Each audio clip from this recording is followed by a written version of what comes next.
Holy shit, there's a mouse in my desktop. Holy shit! Wait. Actually, there? How the hell? Yeah, wait, okay, I'm so sorry about this. I have to investigate this right now. That's a fucking mouse right there. Oh my god. That's so... How the hell did he get in there? When you said that you had, like, a computer mouse, I thought you meant just, like, a computer mouse, and I was like, but no, you have a computer mouse.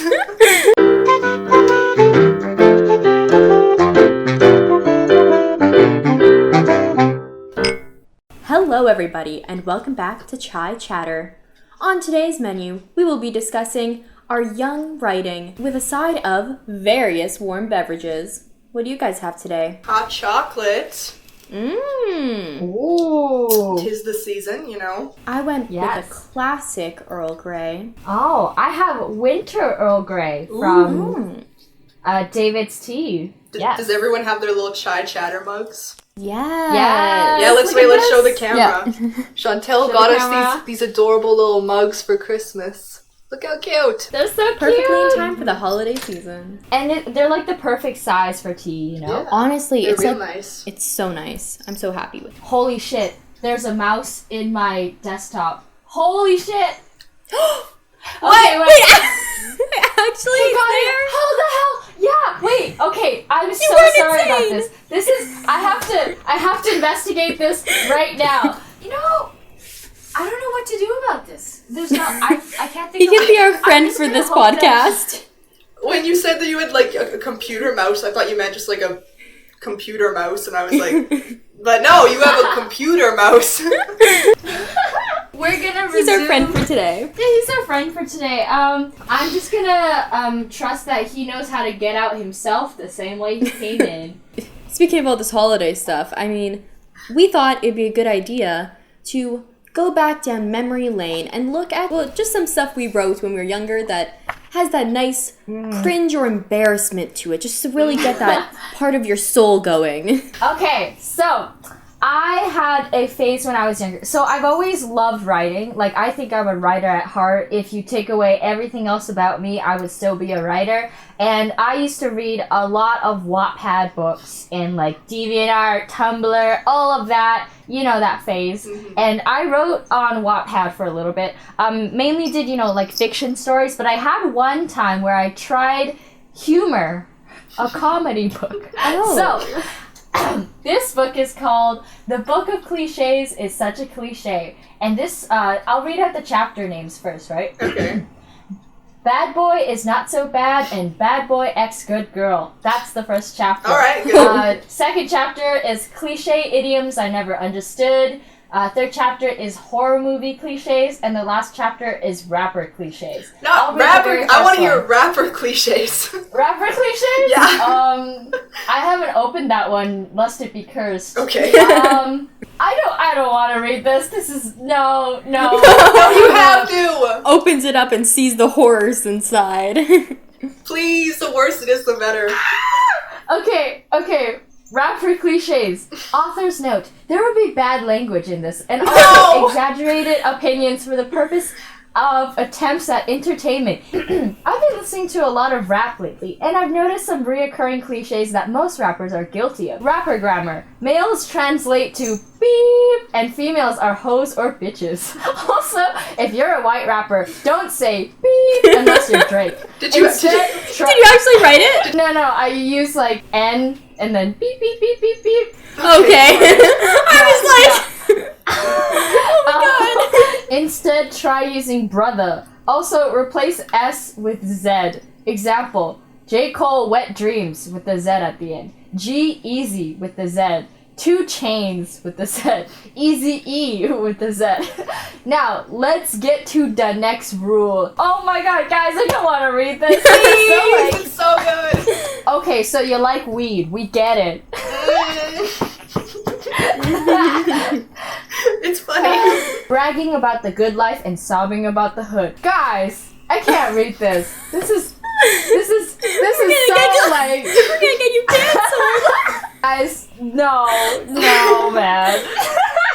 It's not quite going to ignorant racism shit, but there's a reason why rappers like talk about how they started from the bottom and made it here, you know? It's because they went through adversity. Yeah, anyway. It's my turn to read a nice little, I shouldn't say a nice little story. So, in grade 5 and 6, we would do anthologies at my school, and we'd each get to write a story. It could be fiction, nonfiction, and then it would be put into a book. We'd all get a copy of the book, and that book would stay in the class library for every other year to see. So, I found both of the books, actually, from both my grade 5 and my grade 6 year. My grade 5 year is boring. It's me talking about a place. It's nice, and it's really happy, and it's talking about the flowers and whatever. But then, in grade 6, when I was 11 years old, I wrote a story called The Marshmallow. And I have it here. It's the longest out of all of them in the book, I believe. Despite it being called The Marshmallow, and it is about a mini marshmallow named Tiny, I have to give a trigger warning before this. Oh my god. So, I guess a quick warning for suicide and self-harm from the story I wrote when I was 11. Once upon a time, a miniature marshmallow was born. She was pink and extra small, so her parents named her Tiny. The little marshmallow was bullied and discriminated from many groups of friends, only because she was little. So, Tiny felt like she had the worst life ever. Although her parents always said, something good always comes from the bad, Tiny did not believe that. One day, her class was going to the Dangers to a Marshmallow convention. Tiny was... Oh gosh, I hate this so much. Come on. Tiny was thinking of sneaking away and ending her life, but the teacher... But the teacher was watching too closely on the kids. So when they had a bathroom break, Tiny quietly dashed out of the room without being noticed. Someone would notice her disappearance eventually, so she went into a small corner that was not easily seen and hid until the next day. She had to, right? The next day, Tiny was absolutely tired. She had a restless night. Also, she was extremely hungry. "I'd better find some food," said Tiny. But she was worried. "What if someone sees me?" she exclaimed. "Now, I wish I was at home with my family." And then she started to wail. While sobbing, a security guard heard the noise of her tears, and he screamed, "You're going to Mallow Point Jail!" Tiny knew she should come out, but she saw a steaming mug of hot chocolate behind her. She stayed there so she could get rid of... Oh my gosh, I didn't read this sentence fully when Wait a second. A mug of hot chocolate and a marshmallow. I can see where this is going. Yeah. She stayed there so she could get rid of herself, and now is the perfect time to try. Suddenly, she dashed across the room in an attempt to get to the mug, but the security guard was catching up quickly. Tiny reached the mug and climbed to the top. "I guess this is the end," Tiny thought to herself. Just as she was about to leap, the security guard cried out, "Don't jump, come down, I won't hurt you." So many thoughts flew through Tiny's marshmallow brain. She had to make a choice. After a few moments of silence, Tiny slid down the mug. The security guard looked super surprised as he said, "You're just a kid?" Tiny was looking at the floor, listening to every word he said. "Oh, you have to go to your family. They must be worried sick." Soon she stopped listening. She knew she should listen to what he was saying, but she couldn't. All she did was silently stand there, thinking of something to do or say. The security guard looked at the ticking clock on the wall and said, "My shift is just about over. How about you stay at my house, because it's almost midnight, and you can clean yourself up." Tiny agreed with a quiet, "Sure." On the inside, she was nervous going with this man. She was confused. "I thought it was morning." But that was one of the many thoughts going through her head. But she kept following him. When Tiny reached sight of the house, she felt like she was going to faint. It was a deluxe gingerbread mansion. "How can you afford this place?" Tiny said excitedly. "I saved for a long time," he answered proudly. "Shall we go in?" And with that, off they went. When they entered the house, the two got to know each other. You know what? The rest of it is a lot of just dialogue and stuff. She stays there, and she's like, "Wow, it's crazy that this all happened like this." Security guard brings her home. They thank the security guard for taking care of her. Oh my gosh, wait. This is so weird. How did I even write this like this? This is messed up. So the last paragraph I'll read. The two adults planned while Tiny went to her room, ready to tell her daughter the plans. Here's the deal, Tiny looked up as her mother continued. I will say, I think Tiny was like at one point being like, oh no, I want to stay with John instead of with my family. I think that was the whole thing in here somewhere. Here's the deal. Tiny looked up as her mother continued. On Fridays, after you go to school, I'll drive you to John's house. That's the security guard's name. We skipped over that part as well. I'll drive you to John's house and you will stay there for the next 2 days. On Sunday evening, I will pick you up, her mother explained. Yes, tomorrow is Friday. I'll spend the day at Mallow Elementary, then go to John's house. From then on, she knew life would only get better. Aww. Wholesome ending. Yeah. Wholesome ending. But also... Girl, what were you going through to write that? Jeez. I don't even know. I am so confused how this happened. Like, I feel like sometimes, especially when we're younger, when we write depressing stuff like this, it's not that we are necessarily going through that, but like, Yeah, you I know, know. right? Yeah. I probably had just grasped the idea of suicide. I was like, I'm writing a story. Yeah, That's exactly. my anthology. I have so many poems where they're talking about like different things that are extremely depressing and concerning, but I think they were just phases as I was growing up where I was like, oh, this is a thing in the world that people deal with and trying to empathize. Yeah. But damn. Like, I remember, I don't know if I had anyone from the school actually talk to me, but I remember someone, like, adult, maybe my mom or something, she saw a draft of it, and she was like, you know, this is dark. And I remember I was defending myself, being like, no, it has a happy ending. No, it's telling you that it'll be all right. No, but reading it over again, oh my gosh, it is so dark. She's like, yes, now is the perfect opportunity to kill myself. Having it be a marshmallow killing themselves in a bath of hot chocolate, it feels like a kid's show that's dark, you know? Like, that's the premise. Honestly, I should try to get producer to buy the rights to doing a TV show of this. Yeah. I mean, like one of the ones that like it looks like it's for kids, but it's for adults. Exactly. 'Cause that's what this is basically. Yeah, like BoJack And I'm Horseman. just sitting here with my hot chocolate with a melted marshmallow. How do you feel about that, huh? Yeah, Diana. How do you think I those feel marshmallows bad. feel? There's several No. Tinies and Tinas in there. Dead. Okay, I'm gonna put it down. And John's. Yeah. Okay. Alright. Why did I name should I him read? John? Yeah. Okay, yeah.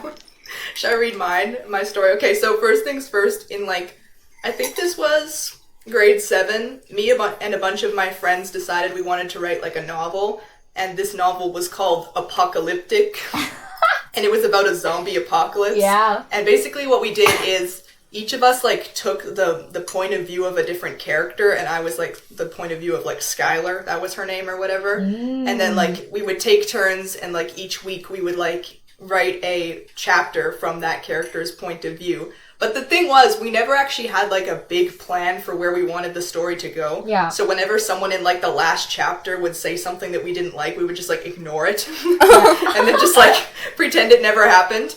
So yeah, this is a couple excerpts from it. It's really cringy. I don't know. I'll read some parts of it. It's very much like that Wattpad, like edgy book kind of thing. I get so what you mean. Here's some. Yeah, you do.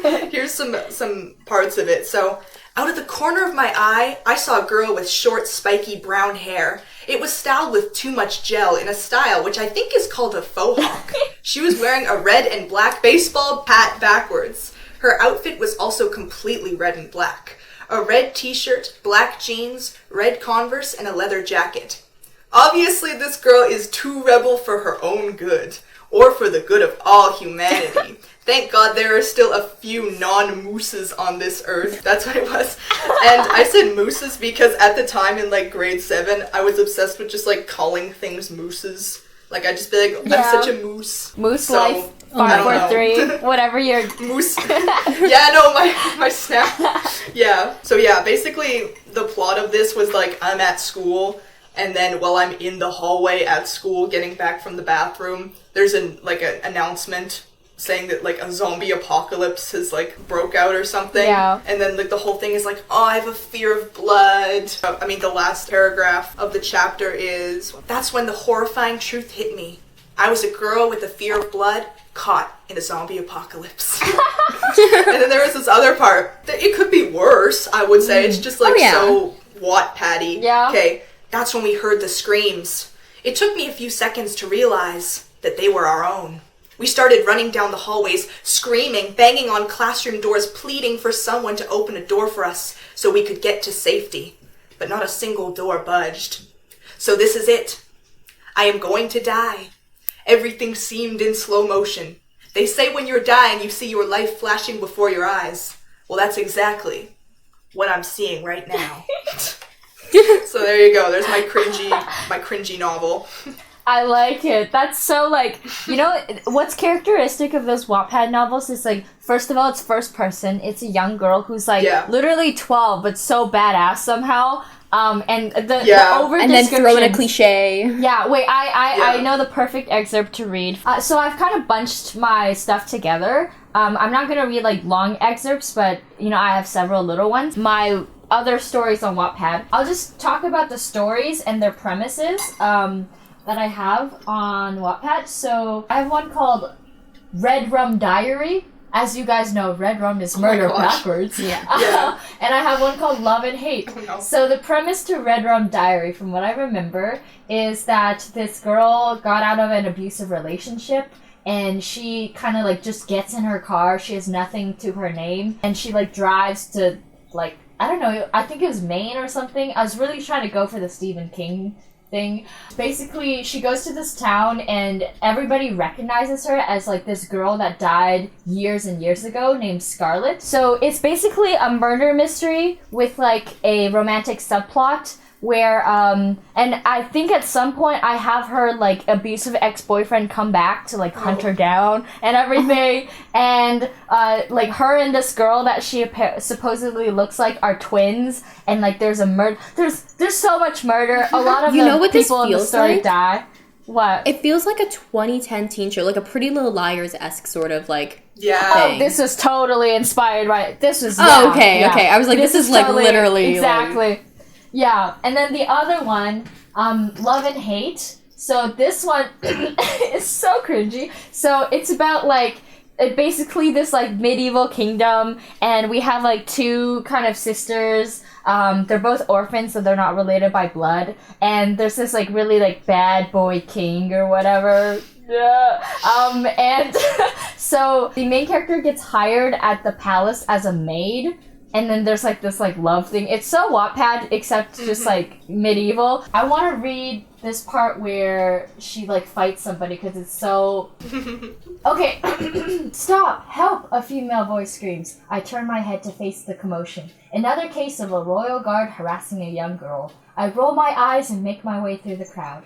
I walk up from behind the guard, swiftly and quietly. The blonde girl on the ground notices my presence, and her eyes widen. I quickly lift my leg up, and with all the power I can muster, shoot it up the space between the guard's legs, meeting his precious family jewels. Not the family jewels! I was trying to figure out where you're going with the leg thing. I'm like, why are you describing the legs so much? And then you're like, and then it thrusts it in between his legs. I'm like, oh! Not the family jewels. And then so that is quintessential Wattpad action writing, you know? And there's always like a powerful female feminism statement if you kick a man between the balls. Yeah. And my last Wattpad story is some context for this. When I was younger, I played this video game called MapleStory. I still play it nowadays sometimes. So, like, in the MapleStory community, we have, like, guilds. Anyway, too nerdy.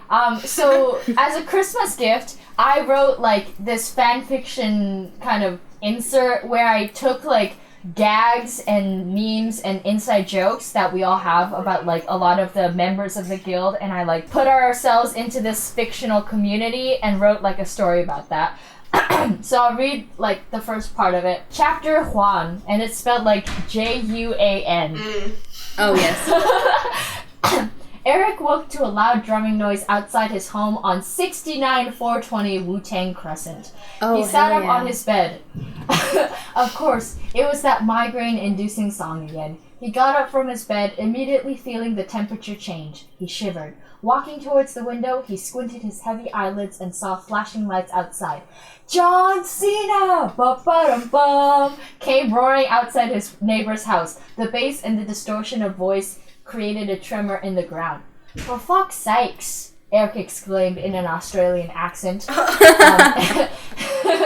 It was his neighbor Rumi, who lived in the artisanal temple-looking house with a front lawn full of bamboo trees and koalas drinking tea. So yeah, each of my online friends had like a gag about them, and I like included them, and it's filled with like immature like 420 69 humor, but yeah. You see, I was gonna say you can tell when it was written because of the John Cena. Exactly. It's so like, and then you guys know the Discord like air horn functions? Yeah. Like where you blast them, like you know, summon a bot and call to like blast. That was like where that came from. Yeah. Good days. Yeah. No, I actually this summer made something kind of similar to that because I made like an episode story. Which actually like surprisingly takes a long time. Like with all like you actually have to like code stuff apparently. But like it was kind of stupid and similar to that, but it was fun to make, so. I'm going to do my diary segment. Except it's not really about my diary. I don't write diaries. I'm really bad at it. I can't keep up with them, so then I feel guilt. Like I'm like, I have 3 entries that I did in a row, and now it's been 2 years. So I never been able to keep up with them. So I never like had like a specific thing I saved as a diary. But I recently, like very recently, got to read someone's diary from 2 years ago that I am mentioned multiple times in. Ooh. Okay, I didn't ask. I said I'm going to be mentioning the diary on this, and then he said, give me a shout out. Okay. So that's how this went. So this is my friend Isaac's diary that I was reading. So the parts about me are very mean. He did not like me 2 years ago. There were parts where he would be like, I would have been like at a place where he also was, so it just happened to be mentioned, and he'd be like, yeah, Chantal's really annoying. It's okay that I said that though, because my friend also agrees with that. And I'm like, fuck, man. It's so like dork diaries, like the narration is kind of like a 12-year-old girl wrote it, And then in like band, like he would give high fives to people a lot in grade 10. Like you'd walk up to Isaac and you'd give him a high five. That's how it was. He was like listing off people who he had been high fiving, and then he was like, oh, and Chantal too, I guess, but I don't really consider her a friend. Like just whenever I'm mentioned, it's just so like shady. Like, I mean, I think some people might have got it worse than me, but, like, I don't know, that's some shade right there towards me. Like, I don't even take the extra effort in, like, any diary entries to, like, talk about people that I don't like, because why would I waste the space to talk about people I don't like, True. His diaries are, like, a stream of consciousness, though, because, like, it'll just, like, be whatever he's thinking as he's writing it. So 3 of us plus Isaac, we got to read the diary. As a joke, one person, like, added a bit more, and I put a bit in, and then we had the idea, we should make a collaborative diary. And this is very recent. This is a new thing, so it doesn't quite fit the stuff we wrote when we were younger, but I mean, it was the story that really fit into this. Yeah. So we now have a collaborative online diary that we've all been writing in. 8 entries so far, and entries are, like, a page long at least. Like, they are long, and this is typed too. So I'm gonna read my opening bit to my first entry. Okay, diary time. I've always been really bad at keeping diaries. I probably have a ton of books with 1 or 2 entries, and I kept them because it feels wrong to throw them out or use them for something else. Because, like, it was meant as a diary, so using it as just some notebook with a few diary pages at the front seems wrong. I feel like Isaac is watching me type this. His thing is at the top of my entry. Guess that's one of the things that makes collaborative diaries really effing weird. Like, you guys know how weird this is, right? Like, I'm probably going to put personal stuff that I wouldn't say normally IRL to you guys in here. If this is a diary, it's a diary. And then I go immediately into super depressing stuff, so that's fun. Oh, jeez. Does anyone actually talk, other than you, like, very personal things on this collaborative diary? It's so weird, because really? people... Okay. Yeah. Like, I there's wouldn't feel comfortable doing that, I don't think. That's what you would think. It's so weird because Yeah. I'll type it, and then someone else will type something that's worse, and I'm like, hey, I'm not the most messed up out of us. And I'm you're allowed to kidding. read each other's? Well, yeah, we get to, like, we have, Oh. Google Docs now has the chat if there are multiple people open on a document. So we'll be typing things that disappear over time, but, like, we'll be typing things to each other as they're writing, and it's so weird. Isaac did, in a more recent entry, end up saying, in response to the mean entries about me 2 years ago, he said, I'm starting to warm up to you. Apparently I didn't like you in grade 10, but don't worry, I do now. So, I mean, it's all been resolved, I guess. Aww. Back in, like, elementary school, I had this phase where I was obsessed with, like, all those, like, diary type books, like what you mentioned earlier. So that's, like, Diary of a Wimpy Kid, Dear Dumb Diary, and especially, Dork Diaries. I loved Dork Diaries. I had, like, all the books. I would, like, go to chapters every single time a new one came out and buy it. And I loved Nikki Maxwell. Like, I literally wanted to be her so bad. And because of that, I sort of got into a diary writing phase. And I have, like, I have a few of them here. These are just my elementary school ones. I have other ones, too, from, like, earlier and then, like, afterwards. This one, which is from grade 5, I believe. And then this one is the summer of grade 5. And then I have this one, which is grade 6. And then grade 7. So yeah. This one thing happened where I was talking smack about my Secret Santa in our class Secret Santa and like complaining that they only gave me like 3 Skittles when like other people got like whole bags of candy or something because whatever. Skittles? Yeah, 3 Skittles. There were 3 Skittles on my desk. So I was like complaining about that. And, like, the thing was, back then, like, if someone just wanted to read my diary, because I would just, like, write them in class, like, they would. So my Secret Santa ended up reading the entry where I just basically was talking shit about them and saying that their gifts were so bad. So, yeah. But I can't find that one, so I'll just show you these ones instead. So, this is the grade 5 diary, and for every single diary, in the same way that Dork Diaries would always have, like, an intro at the beginning, I would too. Or like or maybe not Dork Diaries, but like those diary type books. Here's the intro for this one. Dear Diary, why are you still reading, you jerk? I know why. Because I'm a big dork, so it might be funny. Well, it's not. So get ready for some swears. Beep! But I didn't actually write swears. I would like do this thing in like all of my entries where I would just like literally write like I don't even know if you can see it like right there. I would just write like numbers, kind of like just like keyboard smash. So before I continue, I'll tell you a little more about me. Stop reading now, you jack. Beep! Because I couldn't even say jackass. And then I included, like, I drew drawings for all of the entries. So here's me when you don't read my diary, and me when you read my diary. You guys can't see it, so much effort put into it. It was. In here, I'll just, like, just kind of skim through it, just so you can see, like, all the images and how much work it really is was like a put dork into diary. This. Yeah.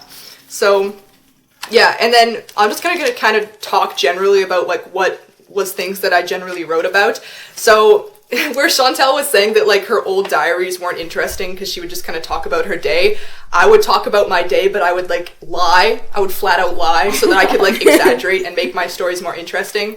Here, I'll go through just some stuff that's in there. There's a whole, like, literal 10-page section where I just, like, rant about my friend's squirrel that died. Was that was at all true? That was true. She did have a pet squirrel and it did die. Oh. So, yeah.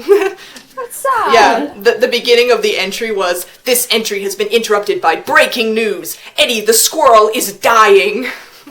So, yeah.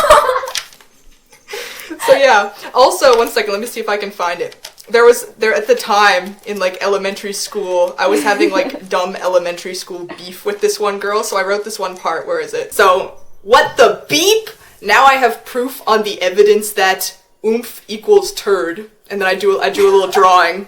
Dear Diary, the first thing that you should know about me is that I hate needles. I am absolutely terrified of anything to do with blood. So of course today was Needle Day. What is Needle Day, you ask? Every grade 6 kid knows all too well what day it is. It's so scary it could be the next Friday the 13th movie.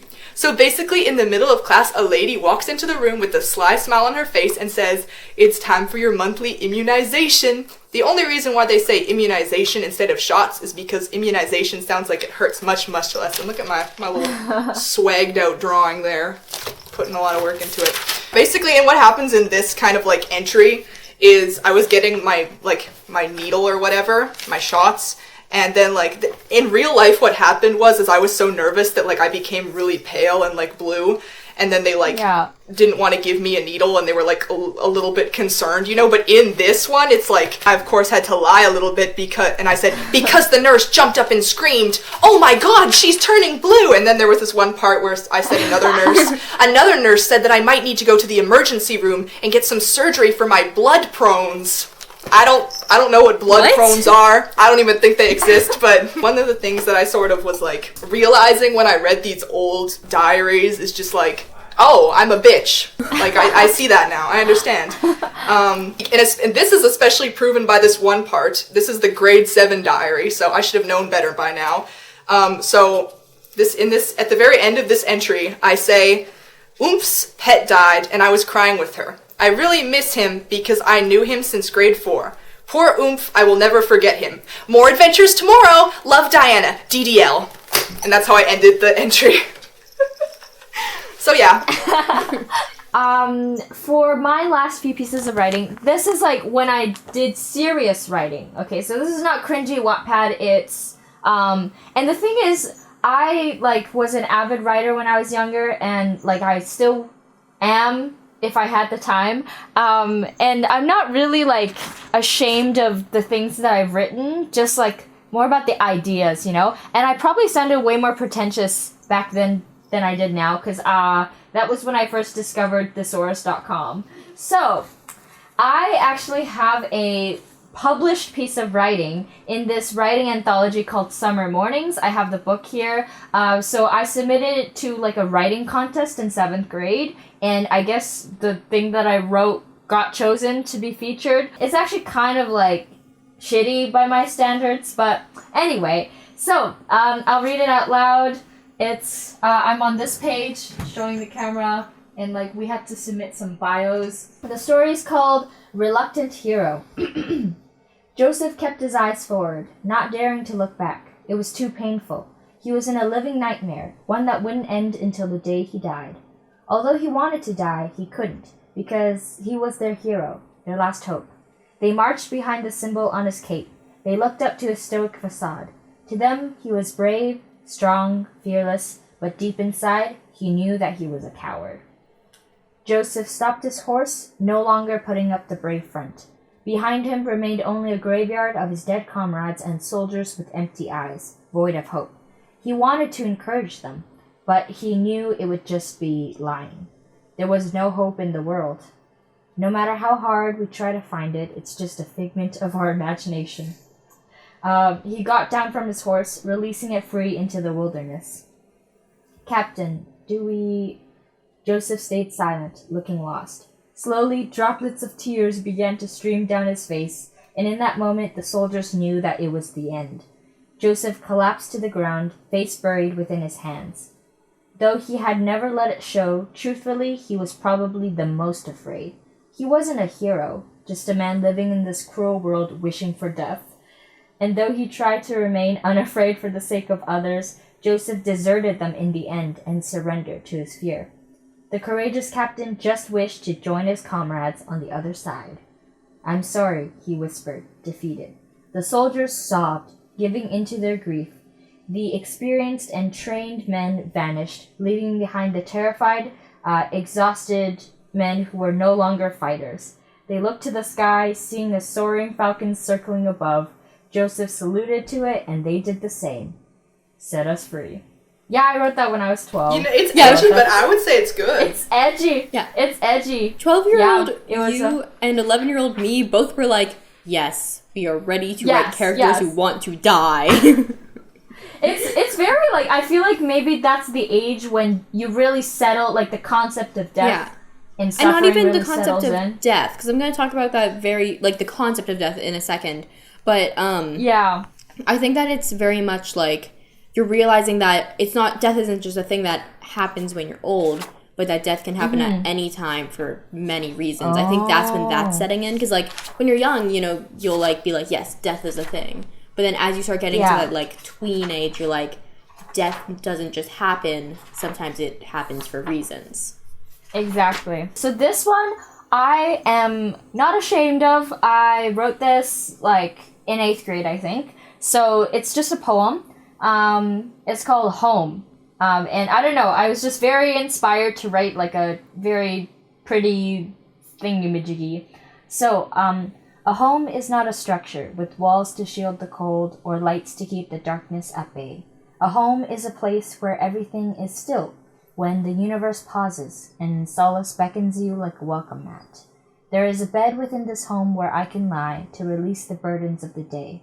There are vases filled with my thoughts and a pantry stocked with my ambitions. My mother, the magician, constructed this home within her own body, blood and skin, brick by brick, stitch by stitch. She forged a beautiful place for me to cherish, and cherish it I will.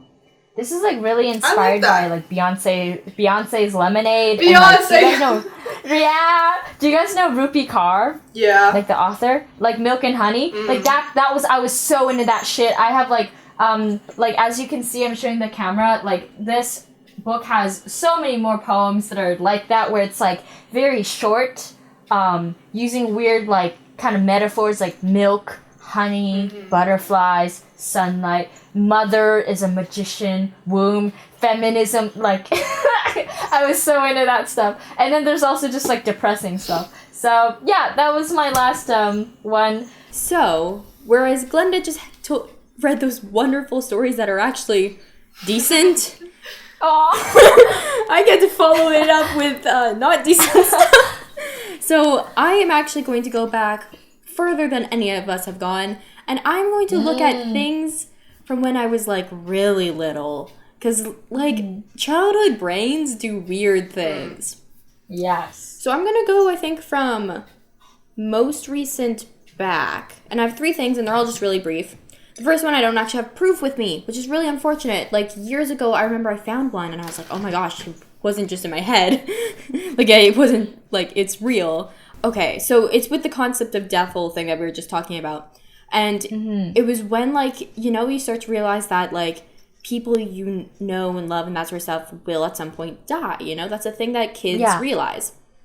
And how I realized and or dealt with that is I would write in every, and I mean every single birthday, Christmas, Mother's Day, Father's Day, every card to my family would end with, and I will be very sad when you die. Stop! Why? So I'll be like, I hope you have a great Mother's Day. I love you so much, and I'll be very sad when you die. It was completely sincere. I will be sad when you die, or I will be so upset when you die, or I will cry so much when you die.